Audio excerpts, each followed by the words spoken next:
నమస్తే అమ్మా. నమస్తే అమ్మా. మీకు రేవంత్ రెడ్డి గారు పింఛన్ 4000 పెంచిండు కదా, మరి వచ్చిందా? ఇంకా రాలేదమ్మా. మరి ఈ నెల అయితే మరి ఇంకా నేను తీసుకోలేదు. అంటే ఫస్ట్ నుంచి కూడా ఈ 6 నెలల నుండి వచ్చిందా? ఈ 6 నెలల నుంచి రాలేదు, 2000 వస్తున్నాయి. అంటే ఇప్పటి వరకు కూడా ఒక్కసారి కూడా ఇవ్వలే? ఒక్కసారి కూడా ఇవ్వలేదు. రేవంత్ రెడ్డి గారు వచ్చాక అదే 2000 వస్తున్నాయి, 4000 వస్తాయన్నా రాలేదు. ఎందుకు మరి ఇప్పుడు ఇస్తామంటారా ఇయ్యమంటున్నారా? మరి ఏం మరి ఇస్తున్నానే అన్నారు, అంతమైతే అన్నారు. మీది ఇక్కడేనా ప్రాపర్? ఇక్కడ ఏడు కాదమ్మా, నేను ఆడే ఏదో మనవరాలను చూడటానికి వచ్చా. అవునా? అంతే. మీ నియోజకవర్గం ఎక్కడ? మాది ఖమ్మం దగ్గర. మీ ఎమ్మెల్యే ఎవరు? లక్ష్మీపురం.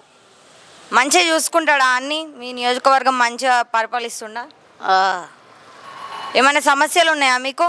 ఏమీ సమస్యలు ఏముంది, నాకు భర్త చచ్చిపోయాడు, ఏమీ లేవు. నాకు వస్తే 2000 వస్తే పింఛనీతోనే బతుకుతున్నా. ఇంకా ఏమీ లేదు. నాకు బియ్యం కార్డు లేదు. బియ్యం కార్డు ఇస్తామన్నారు, ఈ లేదు అంత మటుకి. ఇంకా నాకు ఉంది ఒక్కదాన్ని. నాకు మీకు ఓన్ ఇల్లుందా?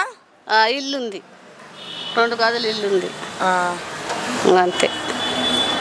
మీకు కేసీఆర్ పరిపాలన మంచిగా అనిపిస్తుందా, రేవంత్ రెడ్డి గారి పరిపాలన మంచిగా అనిపిస్తుందా? కేసీఆర్ అప్పుడు 2000 వచ్చినాయి. ఈ రేవంత్ రెడ్డి గారిని ఇస్తానన్నారు, 4000 ఇస్తాం, ముసలోళ్ళని బాధ పెట్టనా అన్నాడు. ఇంత మట్టుకు రావట్లేదు. మరి ఈ అభివృద్ధి చెందుతుంది అనిపిస్తుందా మీకు ఈ రేవంత్ రెడ్డి గారి వల్ల? వస్తాయని మాకు బాగా మా కోరిక, మా ఊళ్ళో అంటున్నారు అందరూ. నమస్తే అంకుల్. నమస్తే. ఇక్కడనేనా మీది?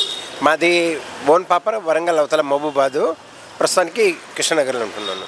నియోజకవర్గం ఎక్కడ? మహబూబాద్ జిల్లా, వరంగల్ అవతల. అంటే ఫస్ట్ ఇద్దరు వరంగల్ జిల్లా ఉండే, ఇప్పుడు మహబూబాద్ జిల్లా మారింది. మీ ఎమ్మెల్యే ఎవరు?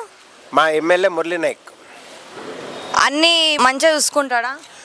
మంచిగా చూసుకుంటాడంటే ప్రస్తుతానికి పర్లేదు. ఆయన ఇప్పుడు ఏంటంటే ప్రజలకు సేవ చేస్తుంటూ ఎక్కడ ఆపద ఉంటే అక్కడ ఉరుకుతుండలే. ఇప్పుడు కాంగ్రెస్ ప్రభుత్వం వచ్చి 10 నెలలు అవుతుంది కదా, ఏమైనా మార్పు కనిపిస్తుందా మీకు? మార్పు అయితే ఇంతవరకు ఏది మారలే. మార్పు సేమ్ ఎట్లా ఉందో అట్లా. ఏంటంటే ఏ ముఖ్యమంత్రి వచ్చినా కూడా మార్పు తీసుకొచ్చేటోళ్ళు ఇంతవరకు ఇంకా ఎప్పుడు ముందు భవిష్యత్తులో పుట్టారో నాకు తెలియదు. కానీ ఇద్దరు కూడా మహానుభావాలు అయితే మార్పు చేశారు. కానీ ఇప్పుడున్న ఏంటంటే ఇప్పుడు రేవంత్ రెడ్డి గారు ఉన్నారు, ప్రతి ఒక్కటి చెప్తూనే ఉంటాడు, కానీ ఒకటి చేసేది ఏంటంటే ఆయన మీద ఎవరు పగ ఉన్నాలో వాళ్ళ భూమి మాత్రం లాగుతాడు, కానీ నిజమైన ప్రజలకు న్యాయం జరుగుతలేదు. ఎందుకంటే ఎంతోమంది ఇక్కడ బాగిల ల్యాండ్లో ఏదో చిన్నపాటి ఒక రేకులని వేసి పెట్టవచ్చు కదా. అవును. కానీ ఆయన అట్లా లేదు. ఎందుకంటే ఆ భూమి గుంజుకున్నావు, ఈ భూమి గుంజుకున్నావు, నాగార్జున భూమి గుంజుకున్నావు, ఆయన గుంజుకున్నావు, ఇది చెరువుల్లో గుంజుకున్నావు, అది కాదు ముఖ్యం. ఆయన తలుచుకుంటే ఇంకా చాలా చెరువులు ఇంకా ఎంతోమంది కట్టుకున్నారు. ఎంతోమంది అసలు ఇది పెద్ద 5 ఎకరాల 6 ప్యాలెస్ కట్టుకొని ఉన్నారు. అవి గుంజమని చెప్పండి. కానీ ప్రస్తుతానికి భాగ్యనగరంలో ఎంతోమంది రోజు కష్టపడి సేవ చేసిన వాళ్ళకు వాళ్ళకి ఇల్లు లేదు, రోడ్డు మీద పడినారు. దయచేసి రేవంత్ రెడ్డి గారు ఫస్ట్ మీరు అది ఆలోచించండి. అది ఆలోచించే మీ ప్రభుత్వం ఇంకా ముందుకు పోతుంది. కానీ అప్పటిదాకా మీ ప్రభుత్వం నెక్స్ట్ సారికి రాదు. మీకు కేసీఆర్ ప్రభుత్వం మంచిగా అనిపిస్తుందా, కాంగ్రెస్ ప్రభుత్వం మంచిగా అనిపిస్తుందా? కేసీఆర్ ప్రభుత్వము కూడా ఉత్తదే, కాంగ్రెస్ ప్రభుత్వం కూడా ఉత్తదే. ఇంకా ఎవరైనా పుట్టుకొచ్చి ఆ బీజేపీ మరి ఇంకా వేరే పార్టీ ఏమైనా పెడితే వాళ్ళ న్యాయం జరగవచ్చు. కానీ ఈ 2 పార్టీలకు న్యాయం జరుగుతలేదు మాకు.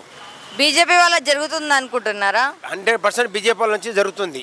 ఎందుకంటే ఈరోజు నరేంద్ర మోడీ గారు నాయకత్వంలో ఒక్క అవతోకలు లేదు, ఒక్క స్థానం లేదు, ఒకటి లేదు.